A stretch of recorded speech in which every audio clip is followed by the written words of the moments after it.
¿Qué tal amigos? ¿Cómo va? Buenas noches. Hoy es domingo 16 de noviembre. Estoy poniendo mi mejor ángulo. Es mi cumpleaños, pero bueno, lo festejé anoche, así que quiero aprovechar este último rato de lucidez que me queda para grabar este video. Es la cuarta vez que lo grabo. No creo que me salga bien tampoco. Anoche hice pizzas para festejar mi cumpleaños y me salieron relativamente bien, pero me salieron 10 veces mal antes. Así que este video yo creo que me va a volver a salir mal y, y lo voy a subir igual. Ya me cansé. Mañana se cumple un mes del 17 de octubre y el 17 de octubre pasado se cumplieron 80 años del 17 de octubre.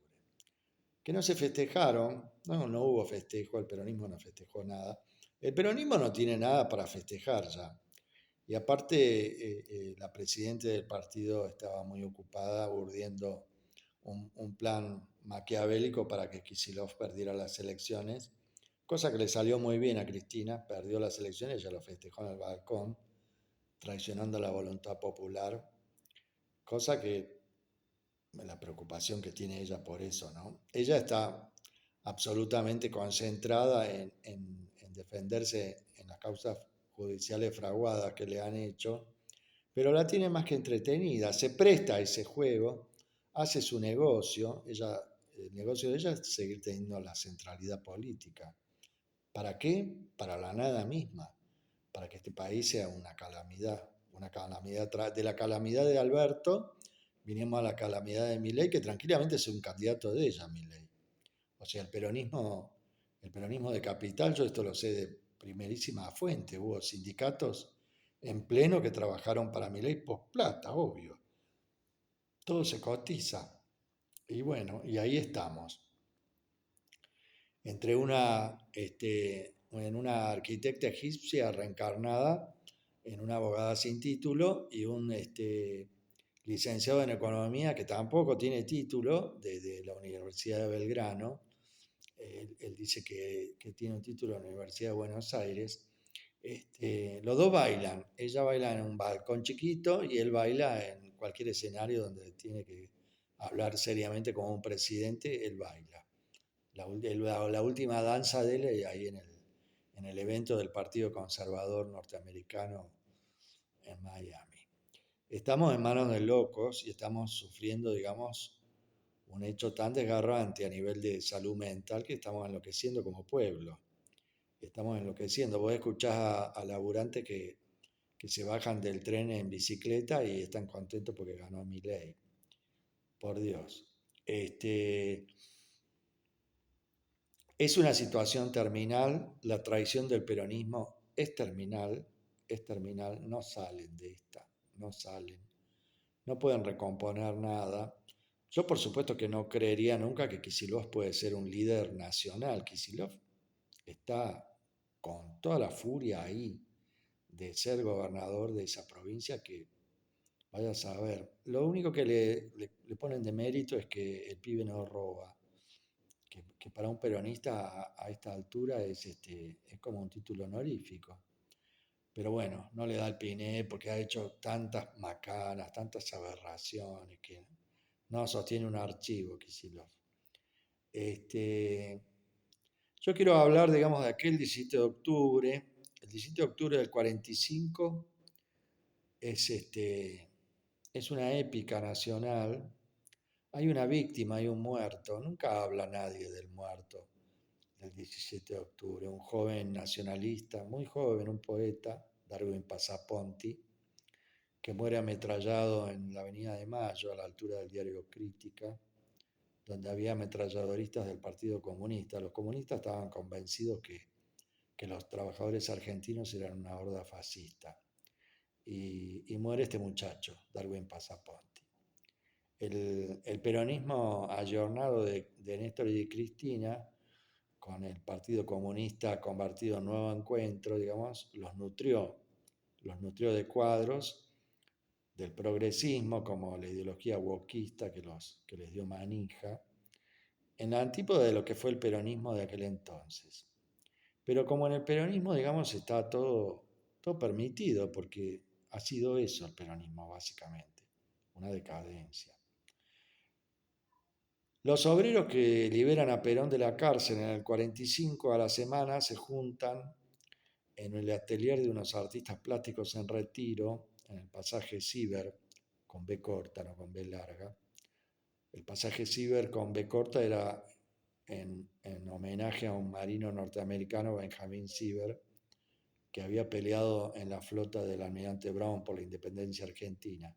Muere en la batalla por la isla Martín García, Franklin Ciber. Ese pasaje era una belleza. Busquen fotos en Google del pasaje Ciber con B corta en Retiro, se quedan fascinados.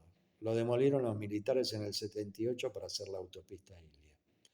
Ahí tenían un atelier grande, un artista, un pintor, Raúl Fetti, y un escultor, Leguizamón Pondal.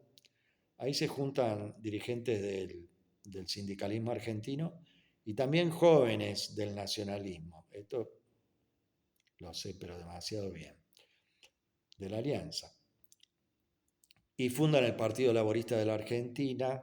Le ponen ese nombre para que no los tilden de fascistas, porque el fascismo acababa de perder la guerra. Más allá que en Argentina tenía grandes simpatizantes, los movimientos nacionales europeos tuvieron grandes simpatizantes, habían perdido la guerra. Menos en España, que había ganado Franco. Y los jóvenes nacionalistas argentinos y los sindicalistas argentinos no tan jóvenes estaban muy inspirados en Falange Española de la JONS.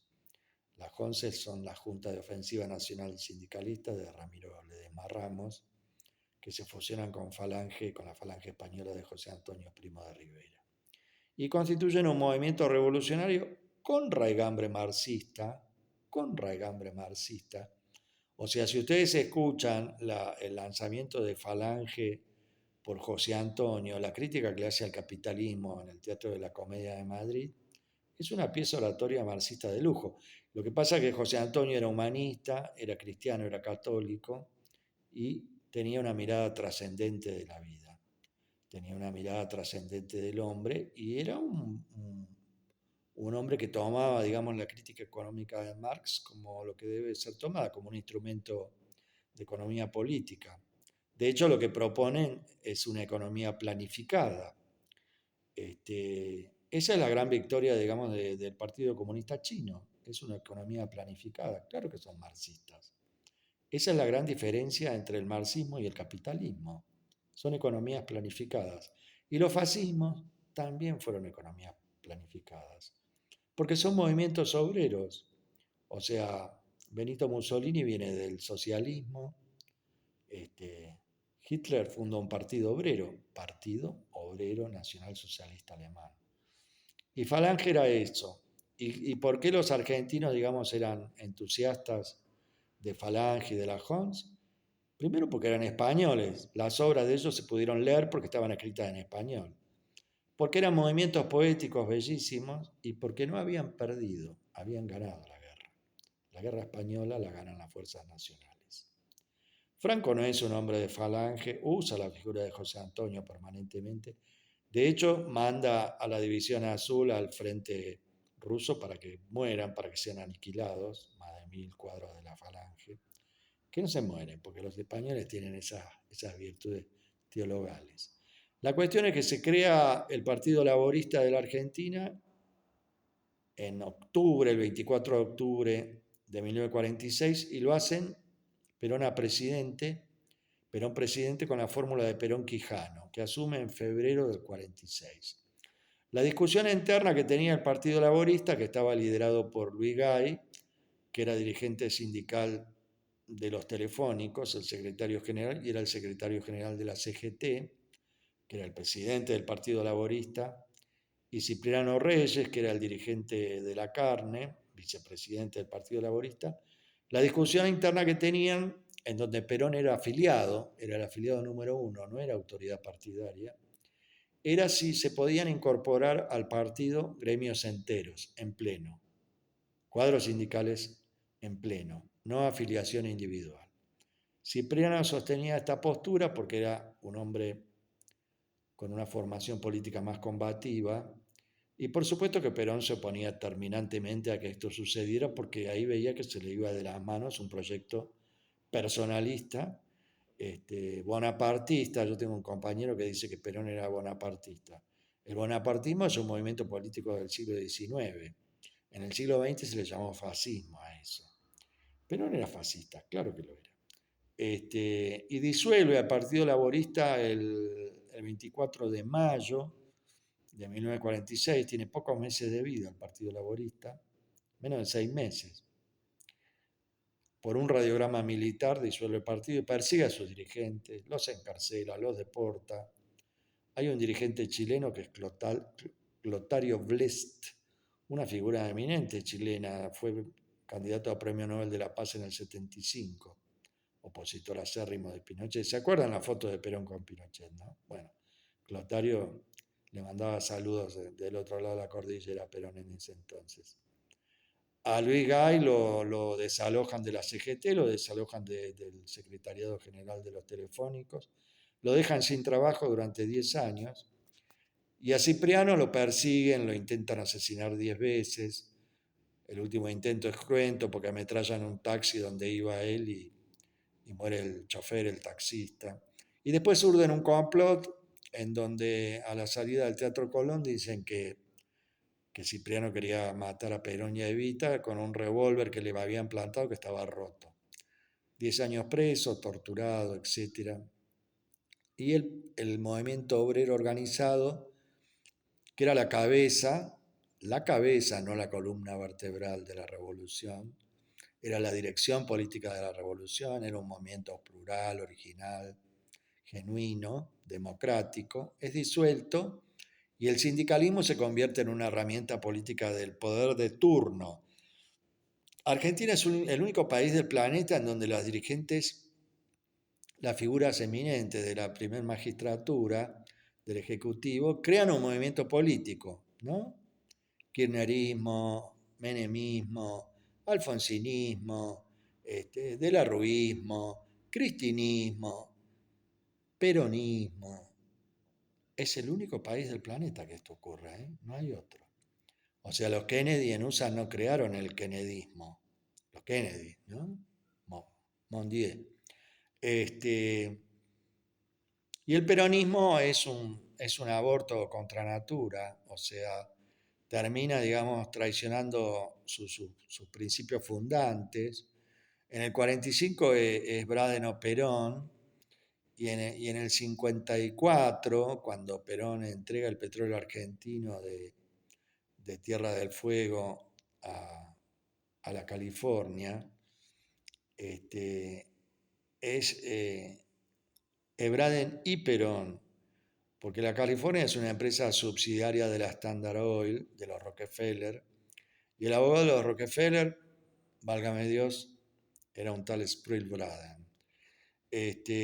Por supuesto que a los peronistas uno le habla de estas cosas y parece que le tirara agua bendita a un vampiro. Pero yo creo que ya está, hay que hablar, hay que decir las cosas. Yo le tengo gran respeto y admiración a dos figuras políticas sindicales de la Argentina. A Facundo Moyano porque siendo diputado nacional renuncia a su banca. No hay ningún diputado nacional que haya renunciado nunca a su banca. Renuncia y dice que si el peronismo nace en autocrítica, el peronismo desaparece. Esto lo hace durante el gobierno de Alberto Fernández, uno de los gobiernos más espantosos de la historia, salvo este que vino a superarlo con creces. Y admiro muchísimo a la figura del Pollo Sobrero, que es un hombre de izquierda, pero es un trotskista inteligente, porque con él se puede hablar de cualquier cosa, que siendo dirigente sindical y siendo diputado nacional, se permitió decir que lo que hay que cambiar en Argentina es el sistema político, el sistema representativo. Que lo que falla no es la gente, no son las figuras políticas, no son los partidos, ni los programas, ni los proyectos. Falla el sistema, porque el sistema hace que los elegidos, los representantes, se sientan superiores, se sientan que están por encima del resto de la ciudadanía, que son, según ellos, una masa de ignorantes que lo que hacen bien es votarlos, y representarlos para ellos es hacer sus caprichos a doquier, como fuere. Yo creo que la figura del pollo obrero tiene que ser una figura eminente en lo que es una idea política así trasnochada de alguien que cumple años hoy día, de refundar el Partido Laborista. O sea, yo creo que solamente un movimiento revolucionario liderado por los trabajadores, organizado por una fuerza política nacional, pueden llevar adelante lo que hay que hacer en Argentina, que es la revolución de la riqueza. O sea, los recursos naturales de la Argentina, solamente tomamos el caso del litio.